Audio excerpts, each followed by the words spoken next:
নমস্কার। আজ 1 সেপ্টেম্বর। আপনারা শুনছেন এবিপি বাংলা টিভি। আজকের বিশেষ খবর।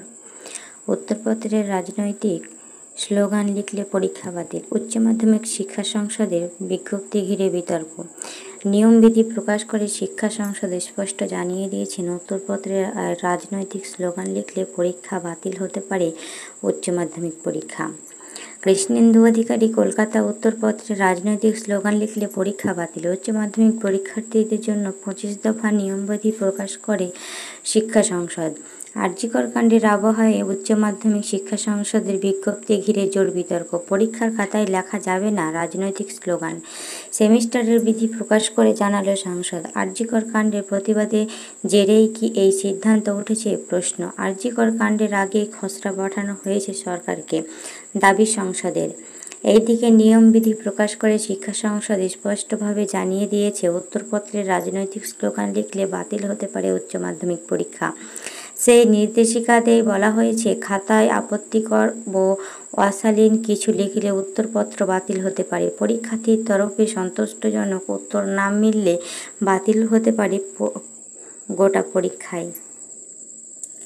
এও বলা হয়েছে, পরীক্ষার্থীরা যদি খাতার মধ্যে ভুল নাম লেখে বা উত্তরপত্র নিয়ে পরীক্ষা কেন্দ্রে ছাড়লে তাদের বিরুদ্ধে শাস্তিমূলক পদক্ষেপ নেবে সংসদ। যে সমস্ত কারণে পরীক্ষা উত্তরপত্র বাতিল হতে পারে সেইগুলি হলো, উত্তরপত্রে কোনো অশোভন বাক্য, ছবি বা রাজনৈতিক স্লোগান লেখা যাবে না।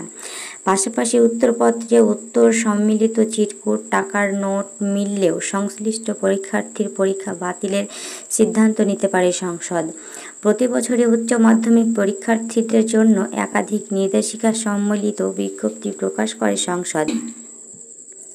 এছাড়া উত্তরপত্রে হাতের লেখা কোনো পরিবর্তন ধরা পড়লে, উত্তরপত্রে অন্য কোনো প্রসঙ্গ লিখলে, ওএমআর শিটে নিজের পরিচয় সম্পর্কে জানালে, পরীক্ষার হলে সহপাঠীদের সঙ্গে গণ্ডগোল করলে, নিজের নাম, রেজিস্ট্রেশন নাম্বার, রোল নাম্বার ভুল লিখলে, পরীক্ষার হলে দায়িত্বপ্রাপ্ত শিক্ষক, ভেন্যু সুপারভাইজারদের অকারণে বিরক্ত করলে পরীক্ষা বাতিল হবে জানিয়ে দেওয়া হয়েছে।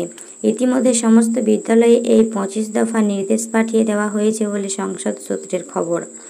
আরজিকরের গেটের আপত্তি, আমাদের অলরেডি ফান্ড আছে। আন্দোলনকারীদের উত্তর জানতে চান, যারা ধর্না চালিয়ে যাচ্ছে, তারা আন্দোলন করছেন, তাদের কি জল দিতে পারি?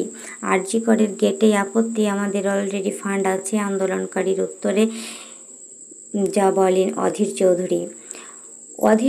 আরজিকর মেডিকেলে ঢোকার আপত্তি, রাজনৈতিক ব্যক্তিদের এখন ভিতরে যাওয়ার অনুমতি নেই, এই কথা বলে আপত্তি জানালেন গেটে নিরাপত্তার দায়িত্বে থাকা পুলিশ। আপত্তিতে আরজিকর হাসপাতালের ভিতরে গেলেন না অধীর চৌধুরী। এরপর অধীরের সঙ্গে দেখা করতে আসেন আন্দোলনকারী জুনিয়র চিকিৎসকের তরফে এক প্রতিনিধি। তিনি অধীর চৌধুরীর সঙ্গে কথা বলেন। কংগ্রেসের নেতা জানতে চান, যারা ধর্না চালিয়ে যাচ্ছে বা আন্দোলন করছে, তাদের কি জল দিতে পারি? এই প্রশ্নের উত্তরে আন্দোলনকারী ডাক্তার বলেন, স্যার, আমাদের অলরেডি ফান্ড আছে। এরপর আর কথা না বাড়িয়ে সেইখান থেকে সরে আসেন অধীর। পরে সাংবাদিকদের সামনে তিনি বলেন, আমি রাজনীতি করি ঠিক, আমি কংগ্রেস দল করি এটাও ঠিক, কিন্তু মানুষ হিসাবে আমার একটা পরিচয় আছে। আমাদের দেশ এমন হয়নি যে একজন ব্যক্তির পরিচয় শুধু রাজনৈতিক, এই রকম কোনো ব্যাপার আমার জানা নেই। আমার মন্দিরে যাই, সেইখানে তো কংগ্রেসের ভক্ত হিসেবে যাই না, মসজিদে যাই, কংগ্রেসের ভক্ত হিসেবে যাই না। বিষয়টা হচ্ছে, যখন দেখেছি আমাদের ঘরের ডাক্তাররা আন্দোলন করছেন, আমার মনে হলে একবার গিয়ে তাদের ভাবনার সঙ্গে যে আমরা আছি, তাদের ভাবনার সঙ্গে আমাদের ঐক্য স্থাপনের জন্য একবার দেখা করতে চেয়েছিলাম, একাই। এই জন্য দেখা করতে চেয়েছিলাম যে তাদের সমর্থন করতাম, বলতাম, ভাই, আপনারা যেটা করছেন তার জন্য আমরা গর্বিত, সঙ্গে আছি। অধীর আরও বলেন, আমি তাদের বাড়িও গিয়েছিলাম একটু আগে, অনেকক্ষণ পরিবারের সঙ্গে কথা বলেছি। সেইখানে পরিবারকে বাইরে বেরোতে দেওয়া হচ্ছে না, নানা বাহানায় পরিবারকে গৃহবন্দী করে রাখা হয়েছে পানিহাটিতে তাদের পরিবারকে পুলিশ গৃহবন্দী করে রেখেছে, তাদের বাইরে বেরোতেও দিচ্ছে না। এইখানে অদ্ভুত ধরনের ব্যারিকেড করে রেখেছে পুলিশ। সিআইএফএস কিছু জানেন না, তাদের দোষ দিয়ে রাজি নয়। তারা তো ভিতরে নিরাপত্তা দেখবে, কিন্তু পশ্চিমবঙ্গের পুলিশ বাহিনীর তৎপরতা দেখে অবাক হলাম। কারণ একজন ব্যক্তি হিসেবে একা তাদের সঙ্গে দেখা করে আমার ভাবনার সঙ্গে সহমত পোষণ করতে চেয়েছিলাম। তাদের জল অফার করতাম, ঠিক আছে। তাদের মধ্যে একজন এসে বললেন, আমাদের দরকার নেই, কোনো অসুবিধা নেই আমাদের। তাদের তো জানালাম, কমসে কম আমি এসেছি, এইটুকুই আমার কাছে যথেষ্ট। তার সংযোজন সমস্যা হচ্ছে বজ্র আটুনি ফসকা গেরো। এইখানে তাই দেখেছি, সব কিছু ঘটনা ঘটে গেছে, যে অপরাধ হয়ে গেছে, তথ্য প্রমাণ লুট হয়ে গেল, ঘরের মেয়ে মারা গেল, ধর্ষিতা হলো, গোটা পরিবারের বিচার চাইছে, সারা বাংলাদেশ বিচার চাইছে। তখন পুলিশের কোনো হেলদোল ছিল না, নড়াচড়া ছিল না।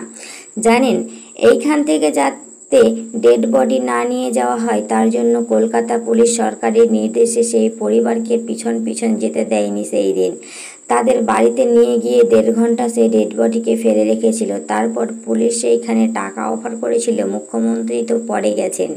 পুলিশ তার বাবাকে ডেকে বলেছেন, টাকা নিন, যা করছি করতে দিন, এখনই পোড়াতে হবে, দেরি করা যাবে না। গোটা তথ্য প্রমাণ লোপাটের জন্য এই পুলিশের তৎপরতা সেই দিন যদি আমাদের ঘরের মেয়ের পক্ষে থাকতো, তাহলে আজ কোনো অপরাধী মুক্তি পেত না। আসুক দাদা, ফিরুক স্বচ্ছতা। অভিষেককে রাজ্য প্রশাসনে যে পোস্ট একাধিক তৃণমূল নেতার। অভিষেক বন্দ্যোপাধ্যায়কে রাজ্য প্রশাসনে আনার দাবি জানিয়ে সোশ্যাল মিডিয়াতে পোস্ট করেছেন ডায়মন্ড হারবারের একাধিক তৃণমূল কংগ্রেস নেতা। আরজিকর মেডিকেল কলেজে ও হাসপাতালে জুনিয়র চিকিৎসককে ধর্ষণ ও খুনের প্রতিবাদে রাজ্য জুড়ে ঝড় উঠেছে। রাজ্য সরকারের বিরুদ্ধে সরব হয়েছে বিরোধী রাজনৈতিক দল। বন্দ্যোপাধ্যায়কে রাজ্য প্রশাসনে আনার দাবিতে সোশ্যাল মিডিয়াতে পোস্ট করেছেন ডায়মন্ড হারবারের একাধিক তৃণমূল নেতা। আরজিকর কাণ্ডের আবহে নির্দেশিকা বিতর্ক, 93 জন চিকিৎসককে নোটিশ। এই সংক্রান্ত প্রচুর সোশ্যাল মিডিয়ায় পোস্টে লেখা হয়েছে, আসুক দাদা, ফিরুক স্বচ্ছতা। সোশ্যাল মিডিয়াতে এই পোস্ট করে ডায়মন্ড হারবারের একাধিক তৃণমূল নেতা উল্লেখ করেছেন যে রাজ্য সরকারের বিরুদ্ধে যখন একাধিক বিষয়ে স্বচ্ছতার অভিযোগ উঠেছে, তখন অভিষেক বন্দ্যোপাধ্যায় পারেন এই অবস্থার পরিবর্তন ঘটাতে। লোকসভা নির্বাচনে যেমন তিনি তৃণমূল কংগ্রেসের বিরুদ্ধে শত অপপ্রচার সত্ত্বেও দলের ভালো ফলের নেপথ্য ছিলেন, তেমনি এইবারও এই পরিস্থিতিতে তাকেই দরকার। রাজ্যের মানুষের মনোভাব পরিবর্তন ও সরকারের স্বচ্ছতার পরিবেশে ফিরিয়ে আনার বিষয়ের দরকার। নিজেদের বাঁচাতে তদন্তকে বিপথে চালানোর চেষ্টা করছে সরকার। আরজিকর কাণ্ড নিয়ে বিস্ফোরণ অধীর। এর প্রসঙ্গে সোশ্যাল মিডিয়াতে অভিষেক বন্দ্যোপাধ্যায়কে রাজ্য প্রশাসনে নিয়ে আসার বিষয়ে দাবি করা তৃণমূল নেতাদের বক্তব্য, রাজ্যের একাধিক নেতা ও প্রাক্তন মন্ত্রী দুর্নীতির দায়ে বর্তমানে জেলবন্দী রয়েছেন। এর মাঝে আরজিকর মেডিকেল কলেজে ও হাসপাতালে জুনিয়র চিকিৎসকের মৃত্যুর ঘটনায় রাজ্য প্রশাসন ও সরকারের বিরুদ্ধে দুর্নীতির অভিযোগ উঠেছে। এই পরিস্থিতিতে একমাত্র অভিষেক বন্দ্যোপাধ্যায় পারেন রাজ্য প্রশাসনে এসে এতে স্বচ্ছতা ফেরাতে। তিনি শক্ত হাতে হাল ধরলেই রাজ্য প্রশাসনের প্রতি সাধারণ মানুষের যে ক্ষোভ তৈরি হয়েছে তা প্রশমিতও হবে। সেই সঙ্গে স্বচ্ছতার সঙ্গে পরিচালিত হবে সরকার। প্রসঙ্গ উল্লেখযোগ্য, এর আগেও একাধিকবার অভিষেক বন্দ্যোপাধ্যায়কে রাজ্য প্রশাসনে নিয়ে আসার দাবি জানিয়েছিলেন একাধিক তৃণমূল নেতা, কিন্তু তারপরেও রাজ্য প্রশাসনে দেখা যায়নি তৃণমূল কংগ্রেসের সাধারণ সম্পাদককে। তোর ভয় নেই বোন, আমরা প্রতিবাদ করতে জানি, ফাইনালেও একই সুর যুব ভারতের গ্যালারিতে। ডার্বি বাতিল করেও যে আরজিকর কাণ্ডের প্রতিবাদে আগুন নেভানো যায়নি, বরং তা ক্ষোভের আঁচে ঘৃতাহুতি দিয়েছে। ডুরান্ড কাপের সব ম্যাচেই তা প্রমাণিত হয়ে যাচ্ছে। প্রতিবাদের কণ্ঠরোধ করার চেষ্টা করা হচ্ছে। ডুরান্ড কাপের ডার্বি বাতিল হওয়ার পর অভিযোগে ফেটে পড়েছিল ইস্টবেঙ্গল ও মোহনবাগানের সমর্থকেরা, কিন্তু ডার্বি বাতিল করেও যে আরজিকর কাণ্ডের প্রতিবাদের আগুন নেভানো যায়নি, বরং তা ক্ষোভের আঁচে ঘৃতাহুতি দিয়েছে। ডুরান্ড কাপের সব ম্যাচের তা প্রমাণিত হয়ে যাচ্ছে। অন্যথা হলো না শনিবারও। ইস্টবেঙ্গল কোয়ার্টার ফাইনাল থেকে ছিটকে গিয়েছে শনিবার বিকেলে সল্ট লেকের যুব ভারতী স্টেডিয়াম। ডুরান্ড কাপের ফাইনাল খেলতে নেমেছিল মোহনবাগান সুপার জায়ান্ট। প্রতিপক্ষ নর্থ ইস্ট হলো দৈত্যাকার টিফো। সেইখানে মেয়েদের রাত দখলের প্রতীকী ছবি সঙ্গে বিশাল ব্যানারে লেখা তোর ভয় নেই বোন, আমরা প্রতিবাদ করতে জানি। গ্যালারিতে মুখরিত হলো you want justice, justice for RG Kar স্লোগানে। যুবভারতী স্টেডিয়াম সুনীল ছাত্রীদের বেঙ্গালুর এফসি বিরুদ্ধে সেমিফাইনালে যে ব্যানার নিয়ে মোহনবাগান সমর্থকেরা হাজির হয়েছিলেন সেই ব্যানারও দেখা গেল এই দিন।